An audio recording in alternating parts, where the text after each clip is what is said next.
시청자 여러분 안녕하십니까? VOA 뉴스투데이 시작합니다. 도널드 트럼프 대통령이 북한 김정은 위원장과의 좋은 관계를 거듭 강조하면서도 미국은 지난 수십 년 동안 북한의 이용만 당하고 아무것도 얻지 못했다고 지적했습니다. 또 오토 원비어 가족을 지난주 백악관에 초대한 사실을 확인하며 북한에서 인질을 더 빨리 데려왔어야 했다며 지난 정부를 탓했습니다. 조상진 기자가 보도합니다. 백악관에서 스콧 모리슨 호주 총리와의 회담이 앞서 기자들을 만난 트럼프 대통령은 북한 문제에 대한 질문을 받았습니다. 트럼프 대통령은 김정은 위원장과의 좋은 관계를 다시 한번 강조했습니다. I think the best thing that's happened to this country is the fact that, at least for 3 years, the fact that I have a very good relationship with Kim Jong-un. I think that's a positive. 북한은 엄청난 잠재력이 있다는 말도 거듭 강조했습니다. 트럼프 대통령은 그러면서 미국은 과거 수십 년 동안 북한에 이용만 당했다며 앞으로의 새로운 관계를 강조했습니다. But our country has been playing around for 50 years and getting nothing. And we have a relationship. There's never been a relationship with them. We'll see what happens. It might... 북한 핵 문제에 대해서는 해결할 수도 아닐 수도 있다면서도 오랫동안 북한의 핵실험이 없었다는 사실을 거듭 강조하고 북한의 단거리 미사일 발사도 큰 의미를 두지 않고 있음을 내비쳤습니다. 회담 후 이어진 기자회견에서는 인질 문제를 언급했습니다. 그러면서 지난 주말 백악관에서 오토 원비어 가족과 만찬을 함께한 사실을 밝히며 전임 정부가 원비어의 조속한 송환을 위해 신속히 움직였어야 했다고 지적했습니다. I will tell you that people should have moved faster. He was there for a long time. In the case of Otto, it was very late. We got him home, but he was in horrible condition. 트럼프 대통령은 인질 송환 문제에 깊은 관심을 기울여 왔다면서 전 세계에 있는 미국인 인질 송환을 위해 더욱더 노력할 것이라고 말했습니다. VOA 뉴스 조상진입니다. 스티븐 비건 국무부 대북 특별대표와 이도훈 한국 외교부 한반도 평화교섭 본부장이 20일 워싱턴에서 만나 미북 비핵화 협상 재개 방안 등을 논의했습니다.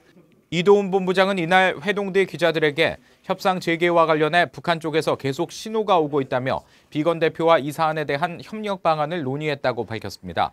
또 중국, 러시아, 일본과 함께 앞으로 비핵화를 위해 같이 노력할 수 있는 방안에 대해서도 이야기했으며 다음 주 유엔 총회 기간 뉴욕에서도 몇 번 더 만나 협의를 이어갈 것이라고 설명했습니다.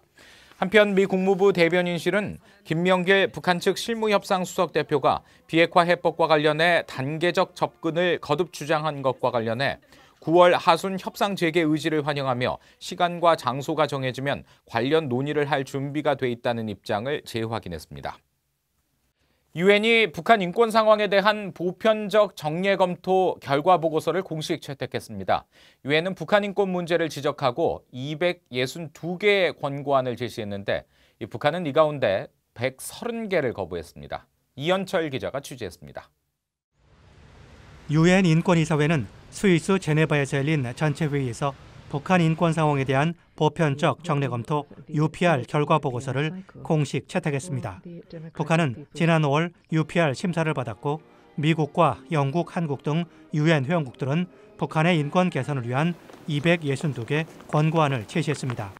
정치범 수용소의 즉각 폐쇄와 모든 정치범의 석방, 국제노동기구 ILO 가입과 사형제도 폐지 및 사형집행 동결, 고문방지협약 가입과 유엔 북한인권 특별보고관의 방북 등이 제시됐습니다.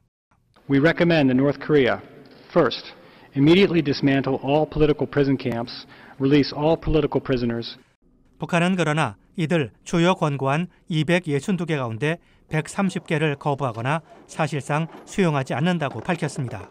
The DPRK does not support some recommendations in the interest of safeguarding its dignity and national sovereignty, and opposing the politicization, selectivity, and double standards in the fields of human rights. 한 대사는 지난 5월 심의 당시 63개 권고안을 즉각 거부했고 나머지 199개 권고안 가운데 11개 권고안을 수용하지 않고 53개 권고안을 사실상 거부하기로 결정했다고 밝혔습니다. 반면 인권보호와 증진을 위한 노력 강화와 국제사회와의 대화와 협력 촉진 등 주로 정치적으로 민감하지 않은 132개 권고안은 수용했습니다. 제네바 주재 한국 대표부는 북한이 이산가족 문제 해결을 위해 한국과 협력하라는 권고안을 수용한 것을 환영하면서 북한의 추가적인 조치를 기대한다고 밝혔습니다. We look forward to additional reunions, including video reunions and the exchange of video messages. 유엔 인권이사회 보편적 정례 검토는 모든 유엔 회원국들이 5년마다 한 번씩 정기적으로 돌아가며 서로의 인권 상황을 심사하는 제도입니다. 북한은 지난 2009년과 2014년에 이어 올해 세 번째 심사를 받았습니다.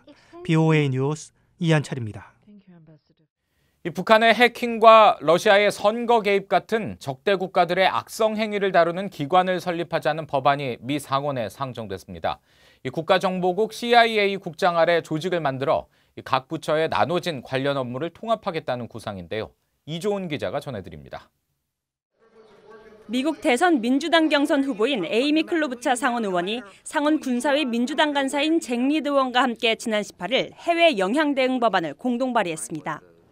정보당국과 영방부처 등 범정부 차원으로 해외 적국들의 악성 행위를 평가할 수 있도록 국가정보국장실 산하에 해외 악성 영향 대응센터를 설립하는 내용입니다.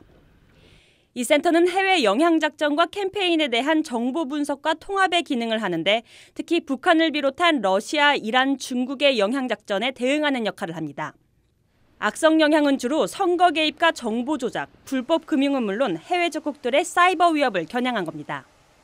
클로부차 의원은 성명을 통해 해외 정부와 요원들이 분열을 조장하고 허위 정보를 유포해 미국인들을 오도하는 정보 전쟁에 대한 협력적이고 포괄적인 접근이 필요하다고 밝혔습니다.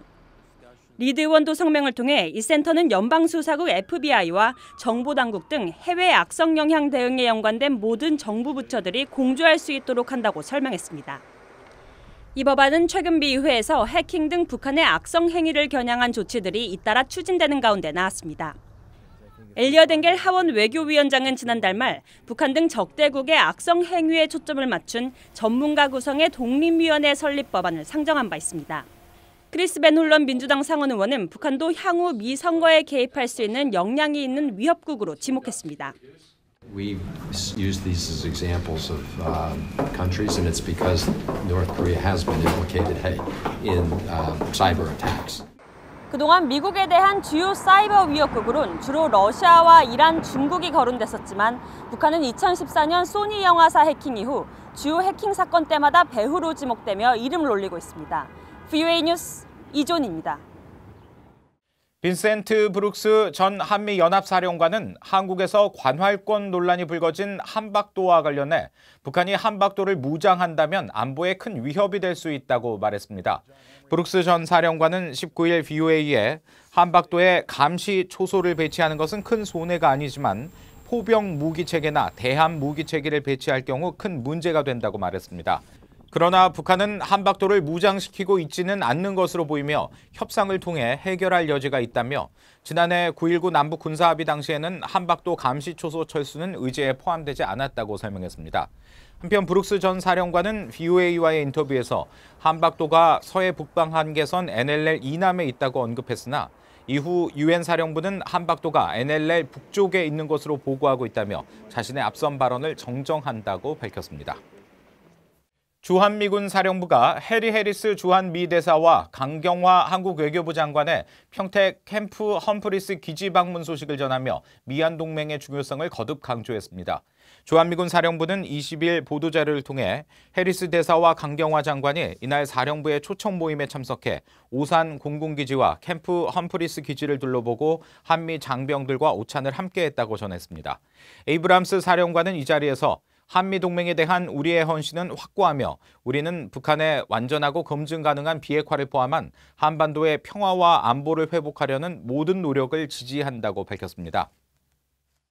중국에서 북한 공작원에 의해 납치돼 사망한 것으로 알려진 김동식 목사의 아들 김한 씨와 남동생 김용식 씨가 와이즈 어네스트호를 상대로 한 법적 절차에 돌입했습니다. 미 법원 기록 시스템에 따르면 김 씨 등은 16일 와이즈 어네스트호 압류 소송에 대한 청구서를 미 뉴욕 남부 연방법원에 공식 제출했습니다. 김 씨 등은 청구서에서 지난 2015년 4월 미 연방법원이 북한 측에 약 3억 달러의 배상 판결을 내렸다는 점을 이번 청구의 근거로 제시했으며 또 올해 7월 미 연방법원이 김 씨 측에 북한 측 자산에 대한 배상금 집행을 허가했다는 문건도 첨부했습니다. 이상으로 VOA 뉴스투데이 마칩니다. 함께해 주신 여러분 고맙습니다.